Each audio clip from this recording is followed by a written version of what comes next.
Hello friends, ഞാൻ ഇന്നൊരു ഉപ്പേരിയാണ് ഉണ്ടാക്കുന്നത്. ആദ്യം പാൻ ചൂടായിട്ട് കുറച്ച് വെളിച്ചെണ്ണ ഒഴിക്കുന്നുണ്ട്.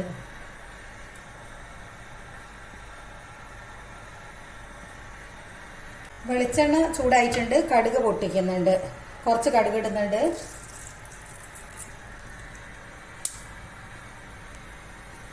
രണ്ട് കായ്മുളക് ഇടുന്നുണ്ട്.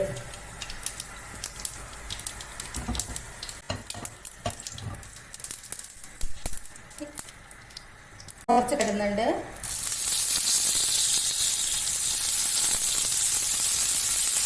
കുറച്ച് പച്ചമുളക് ഇടുന്നുണ്ട്.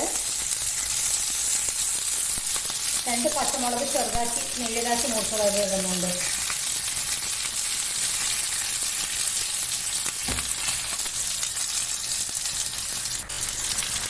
ഇനി ഒരു ചെറുങ്ങനെ 3 തുള വെളുത്തുള്ളി ഇടുന്നുണ്ട്.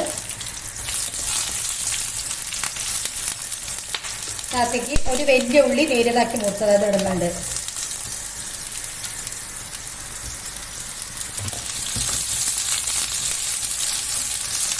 ഇതൊന്ന് ചെറുങ്ങനെ വാടട്ടെ.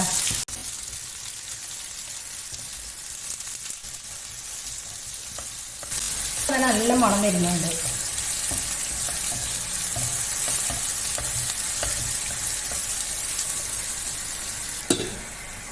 ഇത് ഇങ്ങനെ വാടിയിട്ടുണ്ട്. ഇതിനകത്തേക്ക് വേണ്ട അതാ ഇങ്ങനെ മുറിച്ചിട്ടുണ്ട്.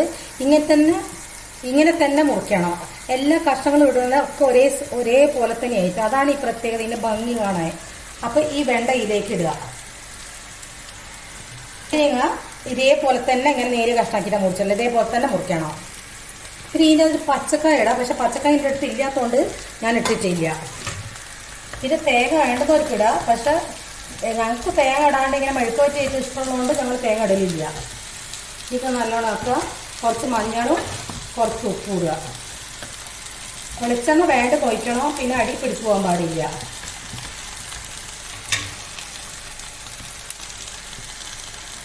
കുറച്ച് മഞ്ഞളിടുന്നുണ്ട്. കുറച്ച് ഉപ്പിൻ്റെ പൊടി ഇടുക. മൂടി വെക്കുക. പച്ചക്കായ അഥവാ ഇടുന്നുണ്ടെങ്കിൽ ഇതേമാതിരി തന്നെ നേരിയതാക്കി മുറിക്കണം. പക്ഷെ വെള്ളം ഒഴിച്ച് വേവിക്കാതെ പച്ചക്കായല്ലേ. അപ്പം ഇതിൻ്റെ അകത്തുനിന്ന് ഈ വെണ്ടക്കൊക്കെ അത്ര വേവല്ലോ. അപ്പം അതിൻ്റെ തന്നെ വേവണ്ടേ. അപ്പം അതേപോലെ തന്നെ വഴുതിനൊക്കെ മുറിച്ചെടുത്തിട്ട് ഇതേപോലെ ആക്കി മുറിച്ചെടുക്കണം. ഇനി ഇത് നല്ലോണം ഇളക്കിയിട്ട് നമുക്ക് മൂടി വെച്ചിട്ട് നല്ല ചെറിയ തീരട വെച്ച് കൊടുക്കാം. അത് അവിടെ നിന്ന് അങ്ങനെ ആയിക്കോളൂ. വെളിച്ചെണ്ണ വേണമെങ്കിൽ നോക്കിയിട്ട് ഒഴിച്ചു കൊടുത്തിട്ട് മൂടി വെച്ചാൽ മതി. അല്ലെങ്കിൽ അടി പിടിച്ചു പോകും.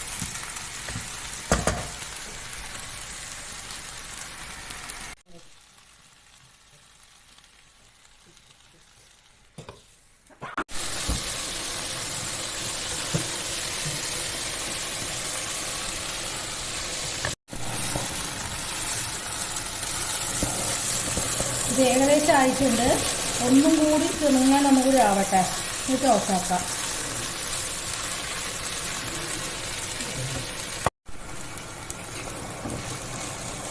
ഇതായിട്ടുണ്ട്. ഇങ്ങനെ മതി. ഇനി ഞാൻ ഫ്ലെയിം ഓഫ് ചെയ്യാൻ പോകുന്നതാണ്. ഇതുപോലെ എല്ലാവരും ഒന്ന് ഉണ്ടാക്കി നോക്കുക. ഇഷ്ടപ്പെട്ട് ലൈക്ക് ചെയ്യുക, കമൻറ്റ് ചെയ്യുക, ഒന്ന് സബ്സ്ക്രൈബ് ചെയ്യുക. ഇങ്ങനെയാക്കിയിട്ട് അവിടെ കൂട്ടി വെക്കാം.